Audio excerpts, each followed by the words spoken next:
जी के नाम से प्रसिद्ध सुभाष चंद्र बोस का जन्म 23 जनवरी 1897 ईस्वी को कटक में हुआ था और दिन शनिवार था। उनके पिता का नाम जानकीनाथ बोस था और माता का नाम प्रभावती था। जानकीनाथ बोस एक प्रतिष्ठित वकील थे और वकील होने के कारण जानकीनाथ बोस को समाज में काफी प्रतिष्ठा थी। यह एक मध्यम वर्गीय परिवार थे, न ज्यादा निर्धन थे और न ज्यादा अमीर थे। इन्होंने कलकत्ता से कटक में रहने के लिए चले आया था। मूलतः यह बंगाल के रहने वाले थे। इनके परिवार मूलतः बंगाल के रहने वाले थे। कलकत्ता को त्याग कर जानकीनाथ बोस को कटक में जाकर बसने के दो कारण थे। पहला कारण था कि कटक वकालत के लिए अच्छा क्षेत्र था और दूसरा कारण यह था कि उस समय किसी शिक्षित व्यक्ति को कलकत्ते से जाकर कटक में बसना इस बात का घोतक था कि वह एक साहसी और निर्भीक इंसान है। उस समय उड़ीसा बंगाल प्रेसिडेंसी में आता था। जानकीनाथ बोस एक वकील थे, इसके बावजूद उनका जीवन बहुत सादा था और वो बनावट में जरा भी विश्वास नहीं करते थे। सुभाष चंद्र बोस अपने पिता माता की 9वीं संतान थे। इनसे बड़े 5 भाई और 3 बहनें थी। जानकीनाथ बोस का परिवार एक संयुक्त परिवार था। उसी घर में सुभाष के चाचा चाची, मामा मामी, फुआ ताई की जमघट लगी रहती थी और ये बहुत ज़्यादा परिवार से कटे रहते थे। और सुभाष चंद्र बोस का माता का वंश और पिता का वंश जो थे, तत्कालीन राजनीति को प्रभावित करने वाले शासन एवं सेना संचालन में दक्ष लोगों का योगदान था। घर में 9वीं संतान होने के कारण सुभाष के लालन पालन पर कोई विशेष ध्यान नहीं दिया जाता था। उनके पिता का स्वभाव धीर वीर गंभीर था। इस कारण वह अपने बच्चों के साथ घुल मिल नहीं सके। उनकी माता पर भी उनके पिता का ही प्रभाव था। बच्चों को दाई शारदा पर छोड़ दिया जाता था। एक वही थी जो सुभाष चंद्र बोस का काफी ध्यान रखती थी, वरना तो घर में 8 और बड़े भाई बहनें थी होने के कारण सुभाष का महत्व नगण्य था। सुभाष चंद्र बोस को अपने माता पिता की निकटता बहुत ही कम मिल पाई थी। दाई शारदा के अतिरिक्त उन्हें और किसी से ममता का स्पर्श नहीं मिला था। यही कारण था कि वो बचपन में से ही अंतर्मुखी स्वभाव के हो गए थे। वह अपने पिता से डरते थे। वकालत तथा अन्य सार्वजनिक कार्यों में अधिक व्यस्त रहने के कारण उसके पिता बच्चों पर अधिक ध्यान नहीं दे पाते थे। जब सुभाष चंद्र बोस का जन्म, उस समय समूचा भारत देश अस्त व्यस्त की स्थिति से गुजर रहा था। उसी समय इनका जन्म हो गया था। बंगाल भारत का ऐसा पहला प्रांत था जिस पर अंग्रेजों ने सबसे पहले अपना अधिकार कर लिया था। यहाँ पर अंग्रेजी व्यापार करने के उद्देश्य से आए थे, लेकिन जब उन्होंने भारत की राजनीतिक स्थिति का अध्ययन किया तो उन्हें पता लगा कि भारत विभिन्न प्रकार की भाषाओं और विविधताओं वाला देश है और यह देश किसी एक शासन के अधीन न होकर अनेक छोटे छोटे प्रांतों में बटा हुआ। इसके स्वामी एक दूसरे से मिलकर नहीं रहते, वरन आपस में लड़ते रहते हैं। उनकी इसी कमजोरी का लाभ उठाते हुए अंग्रेजों ने भारत पर शासन करने का मन बना लिया। इसी उद्देश्य को सामने रखकर अंग्रेजों ने सबसे पहले बंगाल पर अपना अधिकार किया। इससे बंगाल की पूर्व स्थापित व्यवस्था नष्ट हो गई और बंगाल के लोग अंग्रेजों के कट्टर विरोधी हो गए। जब सुभाष का जन्म हुआ तो उस स्थिति ने विकराल रूप ले लिया था। पूरा बंगाल अंग्रेजी हुकूमत के अत्याचारों से जल रहा था और उससे मुक्ति पाने के लिए राजनीतिक, व्यापारिक और बुद्धिजीवी वर्ग एकजुट होकर प्रयास कर रहे थे।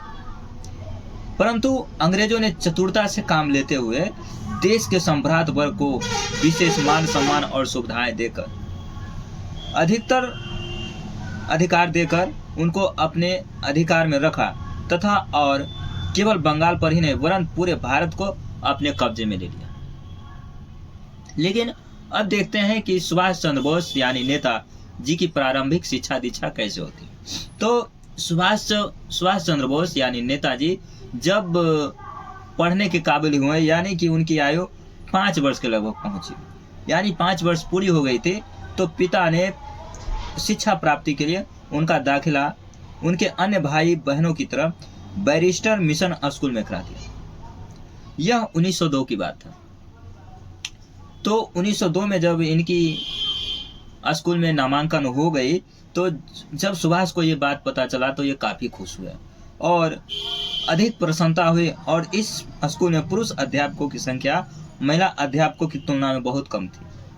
यहाँ अधिकतर यूरोपियन तथा एंग्लो इंडियन छात्र ही पढ़ते थे, यानी विदेशी छात्र ही पढ़ते थे। भारतीय छात्रों के लिए मात्र 15% तक का ही प्रावधान था। अध्यापक तथा अधिक अध्यापिकाएं अधिकतर ब्रिटेन से ही आए थे, यानी कि अंग्रेज ही थे अधिकतर।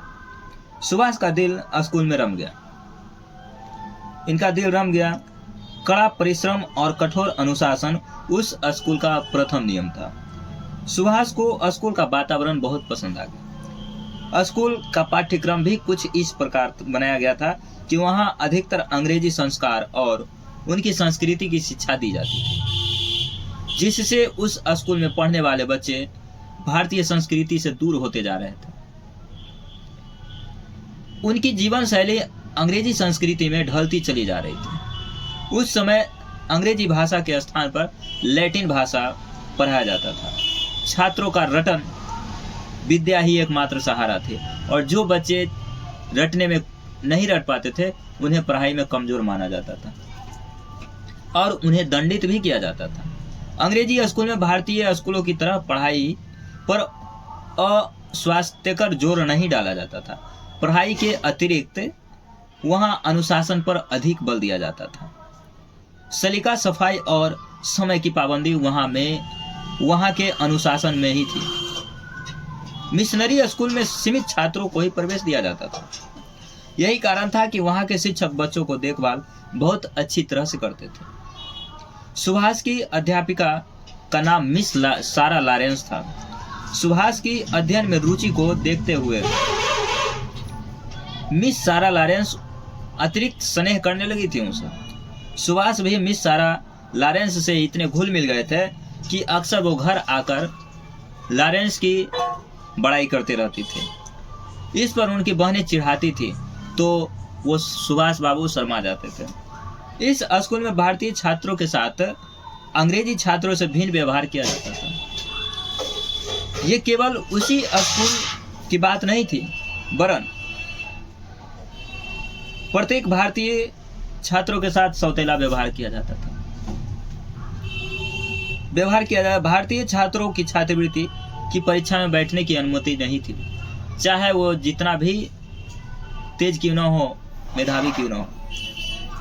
प्रत्येक परीक्षा में प्रथम स्थान प्राप्त करने पर भी भारतीय छात्रों को छात्रवृत्ति की परीक्षा से दूर रखा जाता था, बैठने नहीं दिया जाता था।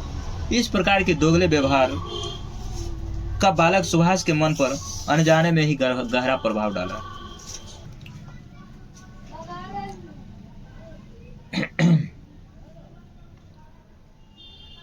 उन्होंने ऐसा होने लगा कि परतंत्र होने के कारण उनका समाज में वह सम्मान नहीं है जिसके लिए वह अधिकारी, जिसका वह अधिकारी है। सुभाष जी अपने साथ किए गए दोगले व्यवहार को इस मिशन से महसूस किया कि उन्होंने अंग्रेजी स्कूलों के बारे में यह लिख दिया कि इन सारी बातों पर विचार करने के पश्चात मैं इस निष्कर्ष पर पहुंचता हूं कि मैं किसी भी भारतीय बालक या बालिकाओं को इन स्कूल में नहीं भेजूंगा। यही बात मैं इंग्लैंड के पब्लिक स्कूलों के विषय में कहूंगा। यहाँ के संपन्न भारतीय परिवार के लोग अपने बच्चों को वहां भेजते हैं। एक अंग्रेजी स्कूल में पढ़कर सुभाष जी ने यह महसूस कर लिया कि एक भारतीय छात्र का ऐसे स्कूल में मनोवैज्ञानिक विकास नहीं हो पाता। वह अपनी संस्कृति और अपनी सभ्यता से दूर होता चला जाता है। इन्हीं बातों को महसूस करते हुए सुभाष जी ने ऐसे स्कूलों का विरोध किया। सुभाष जी उस मिशन स्कूल में 7 वर्षों तक शिक्षा प्राप्त किए थे। उन 7 वर्षों में सुभाष जी की आदतें और स्वभाव इतना बदल गया था कि उन्हें देखकर लगता ही नहीं था कि वह कोई भारतीय बालक है। सुभाष जी अंग्रेजी भाषा में इतने तीव्र बुद्धि और अंग्रेजियत के प्रति इतना रुझान तेज था कि बड़े बड़े एंग्लो इंडियन लड़के भी उनसे पीछे रह जाते थे।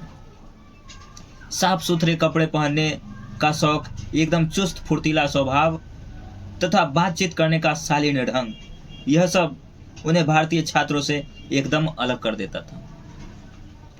जनवरी 1909 में जब सुभाष 12 वर्ष के हुए तो उनका दाखिला रावेंसा कॉलेजिएट स्कूल में करा दिया गया।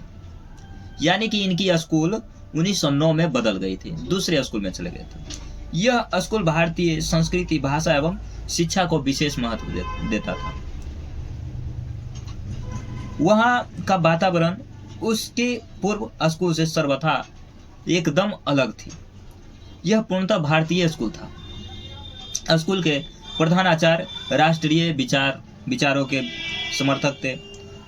सुभाष कक्षा में सर्वश्रेष्ठ छात्र थे। यही कारण था कि वहाँ के शिक्षक सुभाष से बहुत स्नेह करते थे। यहाँ खेल की अपेक्षा पढ़ाई पर अधिक ध्यान दिया जाता था। स्कूल की यूनिफॉर्म भी मिशन स्कूल से एकदम अलग थी। मिशन स्कूल में जहाँ बच्चे सूट और टाई पहनते थे, वहीं इस स्कूल में पढ़ने वाले बच्चे धोती और कुर्ता पहनते थे। स्कूल में अंग्रेजी और लैटिन की जगह पे बंगाली भाषा सिखाई जाती थी तथा भारतीय संस्कृति तथा राष्ट्रीयता पर बल दिया जाता था।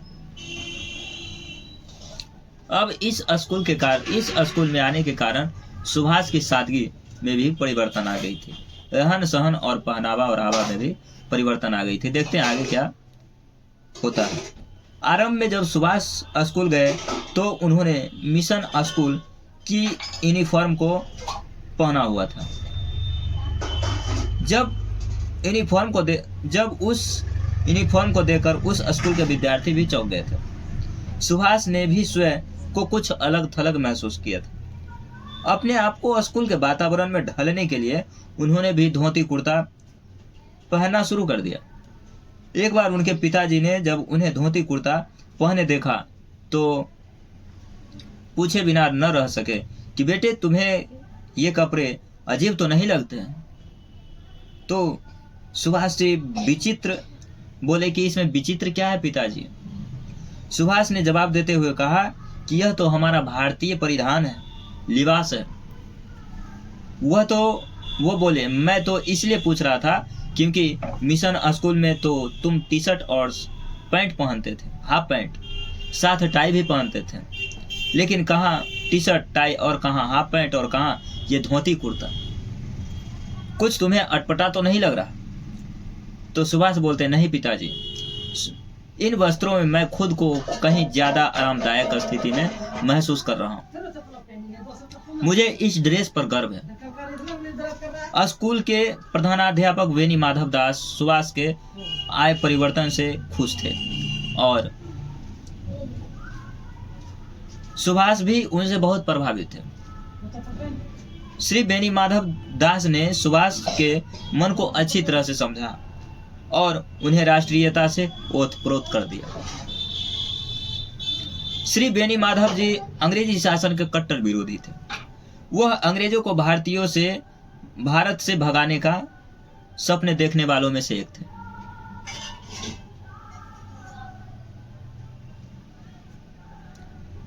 उन दिनों करोड़ों भारतीयों का सपना था, वे एक महान अध्यापक थे। उनका विश्वास था कि बच्चों के अंदर उनके विद्यार्थी जीवन में ही राष्ट्रीयता और राष्ट्र प्रेम का संचार कर देना चाहिए, ताकि